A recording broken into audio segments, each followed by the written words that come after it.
Autoline Daily is brought to you by Bridgestone, passion for excellence. Here are today's top headlines. Chrysler just might avoid bankruptcy. Opel is weeks away from collapse. And American consumers lie to the pollsters. Up next, we'll be back with the news behind the headlines.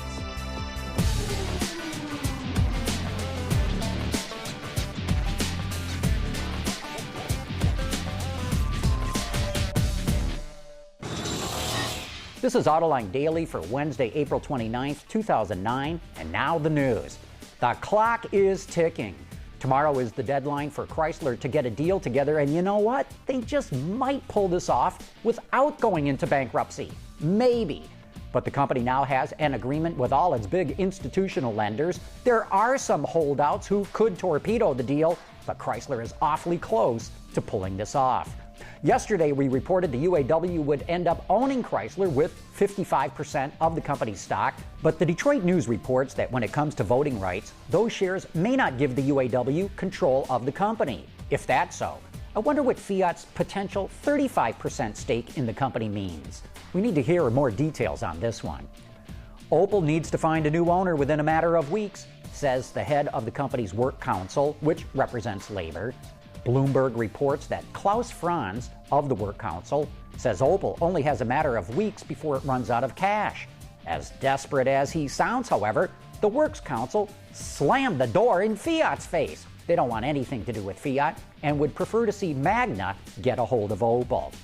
Just a day after GM announced it was cutting 42% of its dealer body, the company told the dealers themselves that as many as 1,200 underperforming stores will need to be eliminated. In a dealer-only video conference, the Detroit News reports, the company outlined where those cuts will come from. About 525 from Saab, Saturn, Hummer, and standalone Pontiac stores, another 500 or so from consolidating dealerships, and finally, between 400 and 600 that will voluntarily close. That leaves GM around 1,200 short of its announced goal of eliminating 2,600 dealers.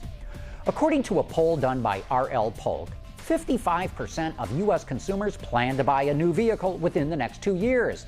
Half of those that responded also said they were very likely or extremely likely to consider buying from Ford, GM, or Chrysler. But who believes this stuff? Half of all consumers are going to buy a new car. What? The market's going to hit 50 million units next year? You know, people will tell pollsters whatever they think they want to hear. Holden is considering selling Commodore police cars in the U.S. badged as Chevrolets. According to Go Auto, the Australian National Safety Agency has produced a prototype police car based on the Pontiac G8 for the L.A. Police Department. Go Auto says this could lead to retail sales of Commodores badged as Chevys in the U.S. Coming up next, it's time for You Said It.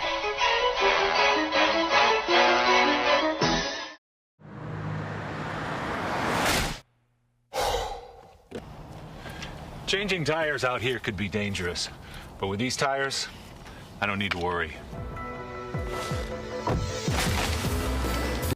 Bridgestone. And now it's time for some of your feedback.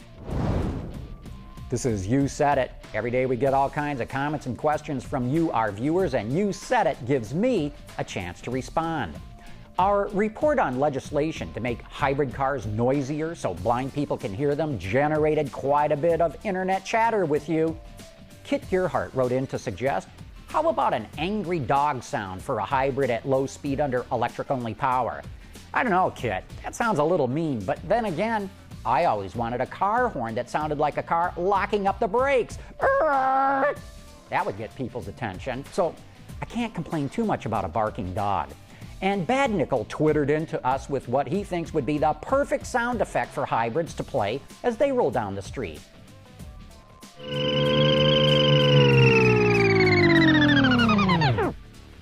Anyone remember where that came from? That's right, from the Jetsons.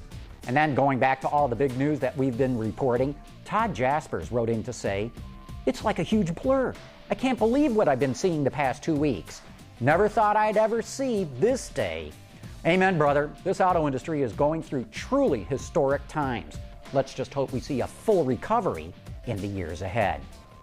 Hey, don't forget, tomorrow night at 7 p.m. Eastern, it's Autoline After Hours with Jason Vines, Peter DeLorenzo, and our special Skype guest, Robert Farago of The Truth About Cars.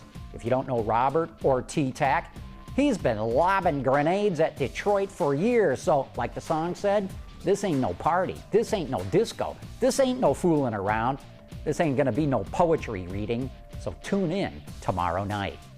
And that's it for today's top news in the global automotive industry. Thanks for watching. We'll see you tomorrow.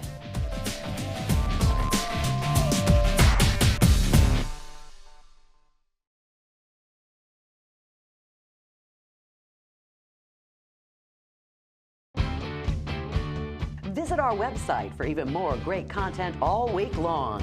Autoline Extra, Dawn's Journal, podcasts, and even more. So click over and get the inside view at AutolineDetroit.tv.